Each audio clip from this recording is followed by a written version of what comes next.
Welcome back to another episode of BA Whiskey Guys. I'm Chris, and with me as always is Jesse. We're joined today by our buddy John. How's everybody doing? Doing well, fellas. Appreciate you guys having me on tonight. Good to be here with you. Yeah, doing good tonight. Good. I know we're excited for today's episode. We've got a special bourbon to talk about. Old Forester, 1897, bottled in bond. Yeah, Old Forester 1897, bottled in bond. A lot of people may not know that term, bottled in bond. Goes back to the Bottled in Bond Act of 1897. The government back then ordered all whiskey be produced in a government-controlled facility. It has to be a minimum of 4 years in that facility. Temperature regulated. Just pretty much watched over on a strict basis. It's also 100 proof. That's another stipulation of the Bottled in Bond Act. So interested in trying this one. I don't think I ever had this one before. If I did, I don't remember it. So we'll see. We'll see how this one goes. So this one tonight, the Old Forester Bottled in Bond 1897, is coming out of the Brown-Forman Distillery. And as Jesse mentioned, coming in at 100 proof in compliance with the Bottled in Bond Act. Little quick breakdown on the mash bill on this one. So we're looking at primarily a corn-forward mash at 72%. Next would be rye coming in at 18%. And then on the malted barley side, we're right around 10%. On this one here, naturally, there's no specific age statement, but to coincide with the Bottled in Bond Act, it is a minimum age of 4 years on this one. I know that the bottle and bond designation is considered a mark of provenance and transparency as well. So, what do you say? What do we get into the nose of it? Yeah, sounds good. Definitely on the first nose, I definitely pick up an apple. Yeah, I'm getting a little apple too. Again, like we did in the first episode, we're gonna do our own without looking at the tasting notes. According to the website, we have them, but we'll do it ourselves and see if we can pick out the flavors or the sense of what we're getting and all that stuff, and then compare notes. Obviously, we're trying to learn. Like I said, we're somewhat rookies. Definitely on the nosing aspect and the tasting notes, but we're getting there. Slowly but surely. So, John, what do you think? So this one off the nose, definitely getting a hint of green apple. There's definitely a caramel presence there. And surprisingly, considering the mash bill, I am getting a little bit more of a sharper rye aroma off the nose. Yeah, I was shocked with that as well. Getting so much rye on that, with it being so little in it. Mm-hmm. Absolutely. Also a little bit of vanilla. So the apple and vanilla prominent with a little bit. Yeah, of rye. definitely apple. I don't get much of the oak. No. If there's any oak in it. Obviously, you get the oak from the barrel, as we said, but I'm not getting that really too much. I'm not getting too much of a toffee note, but more of like a creamy caramel. Okay. All right, how about the palate?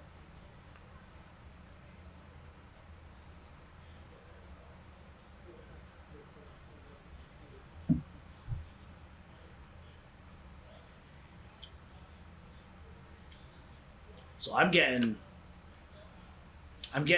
definitely fruit forward. A lot of fruit for me. I don't want to say cherry, but definitely almost like a cherry flavor. Almost like cherry cola. Like actually, now that I'm thinking about it, it is like cherry cola, like cherry cola. It's like a candy apple. I get like a candy apple. I do get a little of the apple. Definitely fruit forward for me. Picking up a little bit of an oak presence there. Definitely the candied apple. Still getting a lot of that spicy rye in there. Candied apple is a good way to describe that. I do get the spice too. The rye spice. Yeah, the palate definitely followed the nose there with the rye. All right, how about the finish? I think. there and leave it for a little bit.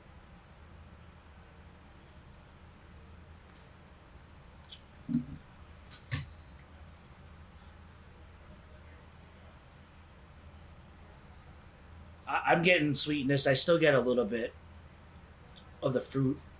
The sweetness is there. The rye finish is a little still there, which is probably like the oak part of it as well. You know, a little bit of oakiness there. Yeah, I think it's good. It's actually pretty good. Like I said, I don't recall having this, and I believe I didn't, but maybe it's pretty good. I like it. Yeah, It's a nice and balanced whiskey. Yeah, It's got, the flavors there, nothing that's overpowering for your entry level bourbon enthusiast or whatever, but yet it's got enough flavor. Its complexity is there, to satisfy, guys that are into whiskeys a little more often and, a little more experienced on the palate and stuff. I agree with that. I think the sweetness and the spice, they're not overpowering each other at all. no. I think they're I would say, again, some spice is, it'll punch you in the face right off the bat, and this doesn't do that with that rye in there. I think, as John, we mentioned in our first episode that we did, proof playing a factor in like beginner bourbons and stuff like that. Last one we did, Elijah Craig, it's a lower proof. It's not the lowest of course, but it's this one is at 100 proof. But usually the higher proof you get, the harsher it's going to be for like maybe a beginner drinker or whatever. So, but this is probably something you can sip on for quite some time. Just getting into bourbon myself really is, I've been chasing the bottle and bonds. I like a bottle and bond. You're coming in at 100 proof. Not saying you know what you're going to get, but you know what your expectations are going to be. Yeah, for sure. And I definitely recommend this as for anybody, beginner, intermediate, people that have been around for a while. I mean, definitely something that's consistent and readily available, at here in PA, at the Fine Wine and Good Spirits, and throughout, I'm sure, a good portion of the country. Yeah, what was the price on this? We were right around $55. Okay. Retail. Yeah, I mean, it's your middle ground. Right, middle of the road price point. It's not your cheapest bottle, it's not your most expensive, but I don't think you're going to go wrong spending that on this. Yeah, the availability is key. Going forward with our podcast. Again, we're in PA, as our name says. So, we have a decent selection. We don't get a lot of stuff some of the other states do, but this this is always on the shelf. You can walk into almost any store and grab it. So,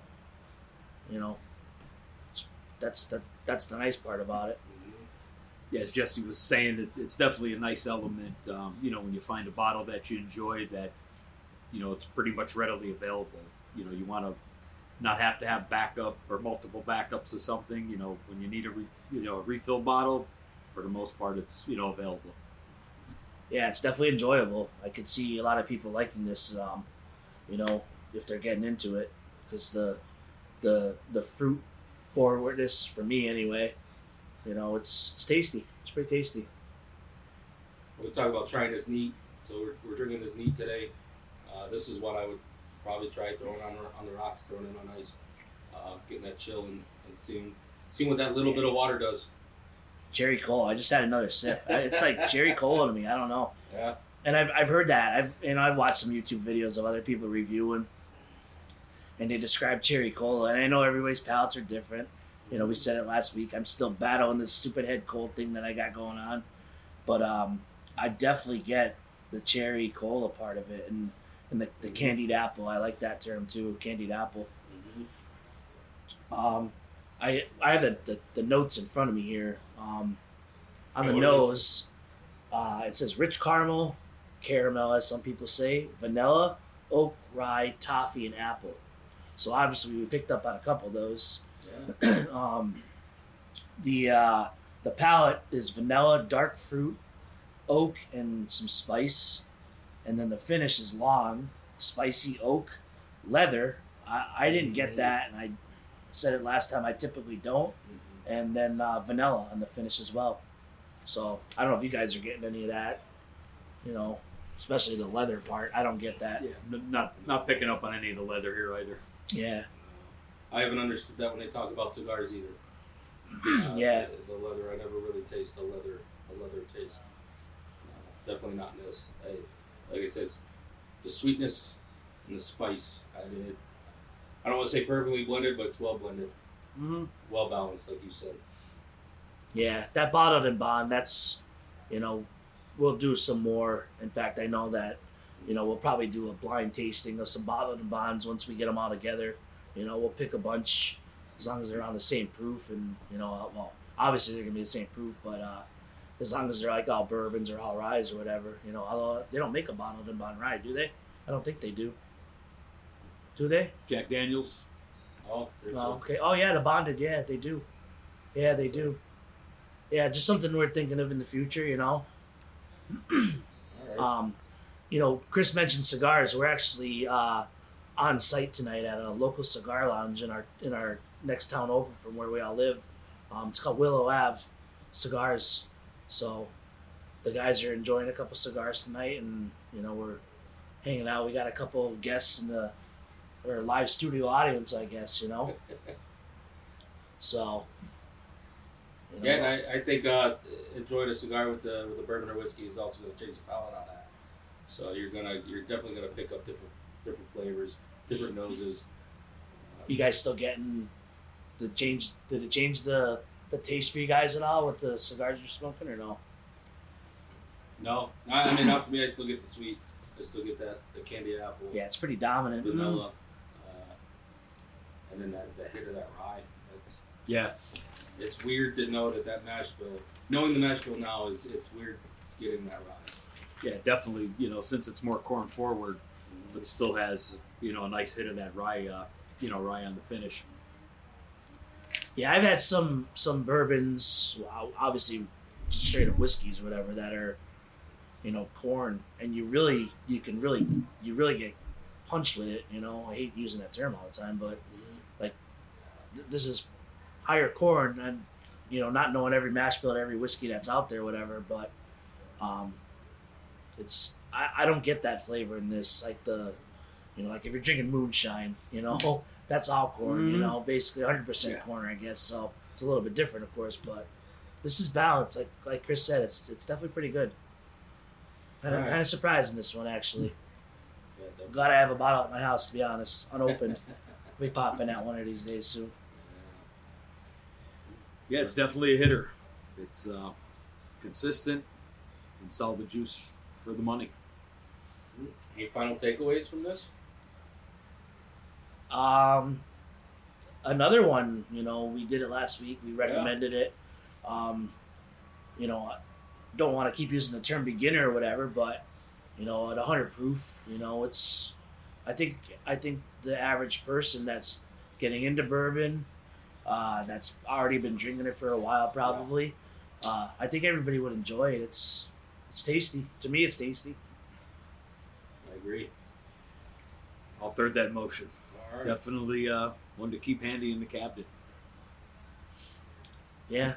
All right. Well, that's it. You heard it. That was the Old Forester, 1897, bottled and bond. Again, we're on site. Where are we? Willow Ave Cigar. Willow Ave Cigar. Just enjoying the night. It's cold outside. We don't want to go back outside, so we're going to hang around for a little bit. And just a quick note here at Willow Ave Cigar Lounge, they are BYOB, so if you do venture on down here in Oliphant, check them out. Sip on a nice libation and pick out a great cigar from their selection in the humidor. Yeah, for sure.